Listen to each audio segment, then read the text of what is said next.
Olá pessoal, estou aqui mais uma vez, como sempre, né, dar sequência às videoaulas, e a videoaula de hoje tem um tema bastante interessante, que é como prevenir a sua rede Wi-Fi. Tipo, tens uma rede e estás com a desconfiança que algum usuário pode entrar sem ter a sua permissão. Com esta videoaula você vai aprender como prevenir a sua rede, que não será invadido por nenhum tipo de invasor. Então, só tenho a dizer que fiquem atentos que verão a aula a seguir. Então, como eu ia dizendo, né, para prevenir, nada mais nada menos, tu vens na sua placa, na sua rede, e logo aqui na rede tu dá um clique na direita e abre central de rede. Abre central de rede e vem cá, gerenciar, aqui, gerenciar rede sem fio, dá um clique e após disso tu vens aqui, adicionar redes, vens aqui, criar uma rede ad hoc, dá um clique. Depois vem aqui, seguinte, depois vem aqui, nome, que é nome de rede, tu vais pôr o nome, vou pôr o meu nome, né? Não, melhor assim, FFF. Depois, segurança, né?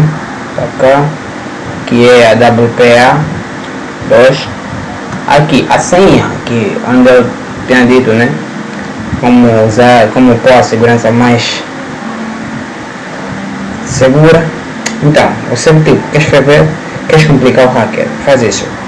Põe uma letra, depois põe um número, põe duas letras, depois põe mais um número. Então, mais uma letra e duas letras e um número. Tá cá, e faz o seguinte, guarda, hein? Aí guardar a rede e seguindo.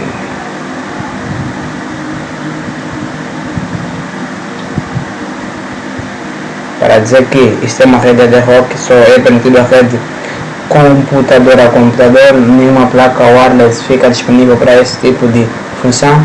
E está aí, fechar. Agora, como vocês podem ver nessa aba de rede, né, tem um sinal de rede, está aqui.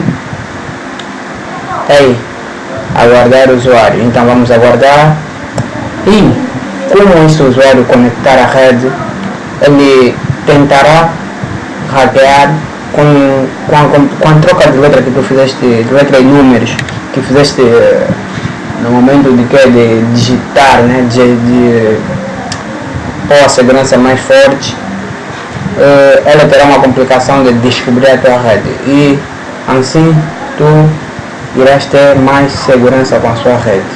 Então pessoal, foi o vídeo de aula de hoje, uma boa videoaula que eu fiz agora, e só para dizer que muito obrigado por assistir a minha vídeo, que agradeço imenso, e vamos poder mostrar mais uma videoaula daqui a nada. Então pessoal, esta era a videoaula de hoje. Muito obrigado por se inscrever se inscrevam no meu canal, e assim ajudarão a divulgar mais os meus vídeos. E muito obrigado mesmo por se inscrever no meu canal, e muito obrigado por assistir esse vídeo, que este foi o assunto de hoje, e até a próxima.